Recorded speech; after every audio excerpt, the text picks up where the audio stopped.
chers frères et sœurs. Je présente toutes mes excuses parce que j'ai vu un peu d'intimité. Mais si je suis ici, je ne suis pas au nom de moi-même, ni au nom d'une dénomination, ni au nom de quelque chose. Mais je voudrais d'abord vous faire une petite illustration. Nous voyons le soleil là. Nous aimons tous le soleil. Tout à l'heure avec mon frère, quand j'attendais le tram, il y avait un bon vent qui soufflait. Je lui disais, frère, regarde, le vent il nous touche. Mais on ne le voit pas, on ne sait pas d'où il vient. Mais il nous fait tant de bien. Après, j'ai encore une autre imagination que quand on va en mer, on aime tous la plage, on plonge. Ça nous fait tant de bien. On est en bikini, comme vous connaissez, on est très bien. Mais je me suis dit, mais pourquoi l'être humain, pourquoi on est méchant avec nous-mêmes? Pourquoi on est limité? Il y a un mot que l'être humain aime utiliser, la matière première. Donc si l'homme n'a pas la matière première, il ne peut rien fabriquer. Mais la matière première, est-ce qu'on s'est déjà posé la question d'où vient la matière première? Bon, moi je me suis posé cette question. J'ai vu que la matière première, l'homme court toujours pour aller chercher les mines, creuser l'or, creuser le diamant qui est enfoui quelque part. Mais qui avait mis ce diamant-là, qui avait mis l'or là-bas? Aujourd'hui, on se tue pour le pétrole. Mais qui avait mis le pétrole là-bas? Pourquoi l'homme s'est déçu pour le pétrole? C'est pour ça, moi, je ne veux pas être l'homme, je veux dire, l'homme, on est tellement méchant, on est ingrat parce que on aime les choses que Dieu avait faites et il a laissé là pour nous, pour notre bien-être. On utilise ça, ça nous fait tant de bien. On va dire, on va en Afrique, on va, je ne sais pas, de partout dans le monde pour rechercher la matière première, pour venir fabriquer des choses qui nous font tant de bien, des produits qu'on utilise à la maison. Mais on refuse, on rejette celui qui a créé ces choses. C'est par amour que je vous parle. C'est par amour que je me tiens devant vous. C'est pour ça que j'ai présenté des excuses parce que je ne suis personne. Mais en la personne du Dieu, en la personne de Jésus-Christ, je suis quelqu'un. Parce que je reconnais que moi je suis rien sans lui. Mon cœur qui bat, les yeux qui voient, mes oreilles qui entendent, qui écoutent, c'est grâce à lui. Et c'est pour cela que je fais le parallèle avec ce que je viens de dire, la matière première, l'air qui nous touche, le soleil que nous aimons. Mais si nous aimons ces choses et que nous rejetons celui qui a créé ça, est-ce que nous n'avons pas un problème?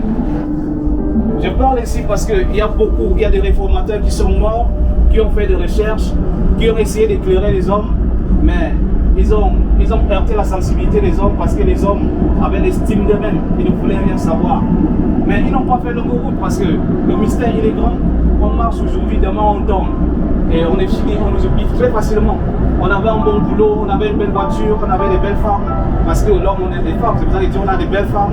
On fait tout ce que nous voulons. Mais la réalité nous rattrape toujours, c'est que le jour que tu tombes, ou alors que tu as fait l'accident, tu te retrouves seul à l'hôpital, où tu ne peux même pas te lever pour aller faire ta toilette, pour aller te brosser les dents, alors que tu étais un monsieur, une dame, qui était propre, qui aimait se vêtir, qui aimait accompagner ses amis, qui aimait aller dans le bar, boire un verre. Ce jour-là, tes amis vont t'appeler, tu ne pourrais même pas décrocher parce que tu n'as pas de force pour tendre ton bras et prendre ton téléphone et répondre à l'appel. Si vous êtes comme moi, vous pouvez vous poser cette question. En une seconde, ça ne prend pas beaucoup. C'est entre ta conscience et toi-même que qui suis-je exactement? Pourquoi est-ce que je suis sur la terre? Pourquoi est-ce que je suis si intelligent? Pourquoi j'ai fait des études où je suis devenu docteur, où je peux opérer les hommes? Est-ce que cette intelligence-là émane de toi? Non. Je pense qu'il y a une intelligence supérieure qui a fait ces choses. Mais cette intelligence était cachée, laisser l'homme dans sa folie pour se croire Dieu. Et c'est ça qui nous dérange. Mais on ne peut pas faire longue route comme on a dit. On ne peut pas demeurer parce qu'on n'est pas éternel. Parce que les choses qu'on voit sont éphémères, mais les invisibles sont éternels. C'est pour ça que Dieu ne nous voit pas. Mais il a fait tout ça. Si l'homme a créé le bateau, et que le bateau, nous connaissons l'histoire du Titanic, si l'homme a fait l'avion, et qu'un jour on est dans l'avion, il y a crash, ça veut dire que l'homme ne peut rien faire. Tout ce que l'homme touche est éphémère.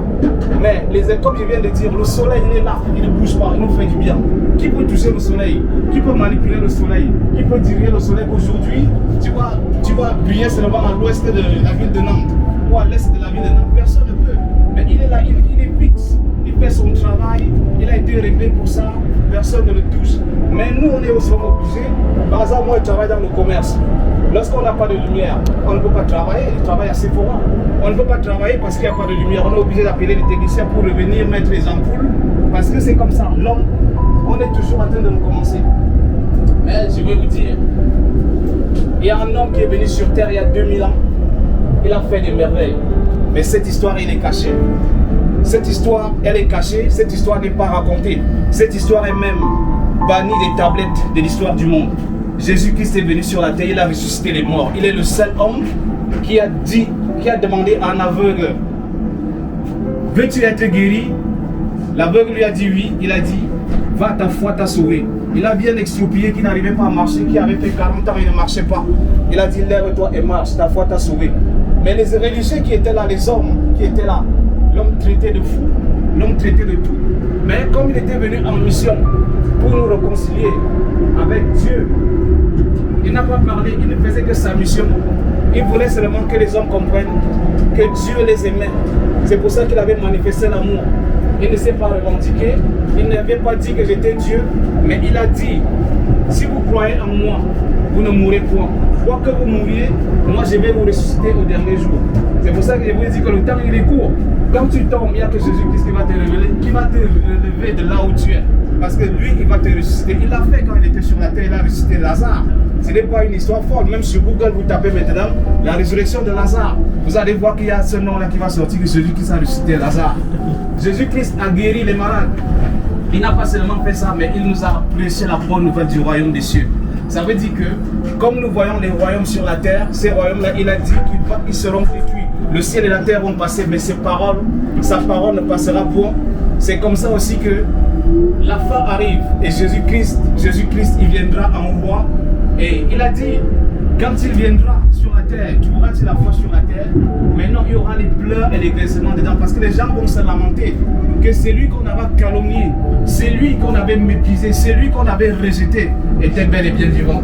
Jésus-Christ de Nazareth, il est bon, il use de patience jusqu'aujourd'hui, parce qu'il est au ciel, il guette, il cherche celui qui va l'aimer avec son cœur et va se révéler à lui. Moi qui vous parle, je suis peut-être un fou là maintenant, mais je ne suis pas fou. Je suis normal, j'ai un travail, j'ai un appartement, mais mon espérance ne repose pas sur ces choses-là. Mon espérance repose sur Jésus-Christ et Jésus-Christ. Un temps, j'ai fumé la drogue, quand vous me voyez, j'ai fumé. Un temps, j'ai pratiqué l'impudicité. L'impudicité, c'est de courir de femme en femme, de ne pas respecter les fils de Dieu, les créatures de Dieu. Quand nous regardons les femmes, Dieu a créé la femme pour la gloire de l'homme. Mais nous, aujourd'hui, nous les hommes, on banalise le sexe. Parce que quand on va chez une femme, on ne l'aime pas, on va quand même la toucher. Est-ce que c'est normal? C'est pas normal, c'est un péché. Mais si on commence par les respecter, ce sont des créatures de Dieu, comme nous les hommes aussi. Dieu nous a fait à son image, donc nous sommes à la gloire de Dieu. Et les femmes sont. Dieu a aussi créé la femme pour la gloire de l'homme. Donc on ne peut pas chosifier, on ne peut pas banaliser ni mépriser le sexe. C'est pour ça que c'est un péché énorme. On ne peut pas fumer, parce que quand on fume, on se détruit. Parce qu'il est dit, nous sommes le temple du Saint-Esprit. On ne peut pas dormir sous l'emprise de l'alcool. Tu finis de travailler, comme salaire il arrive, tu vas maintenant en boîte de nuit, tu finis de dilapider ton salaire. Après cet alcool-là, il fait quoi?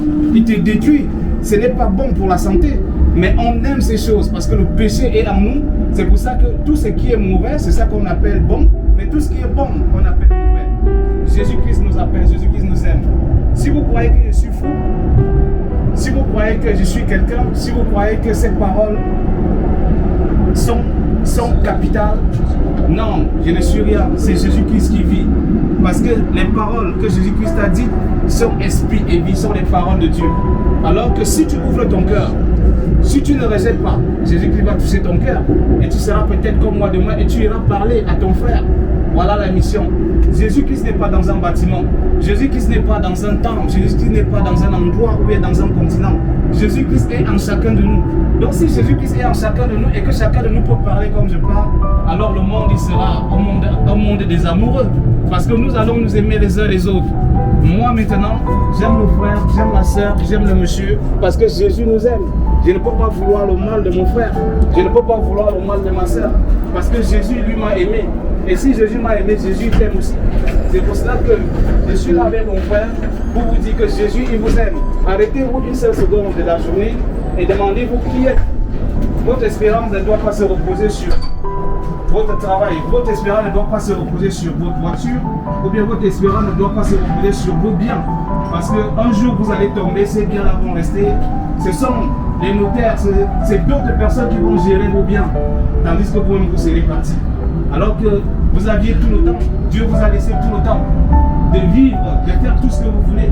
Mais une seule seconde, vous n'avez pas pris pour vous poser la question, est-ce que je suis un chef-d'œuvre de quelqu'un qui m'a aimé? Pourquoi est-ce que je suis là? Nous ne sommes pas là parce que nous sommes, c'est ça, nous intelligents. Nous ne savons même pas d'où nous venons. Il y a un collègue qui m'a dit non, je suis là parce que c'est papa et maman qui m'ont fait. Mais si c'est papa et maman qui t'ont fait, qui a fait papa et maman? Et qui a fait les arrières? Les arrières, non. C'est Dieu qui nous a fait. Et Dieu est unique. Et il a un mot. Il n'est pas loin. Il est omniscient, omnipotent, omniprésent. Là où je parle, il est là. Mais il ne se fait pas voir.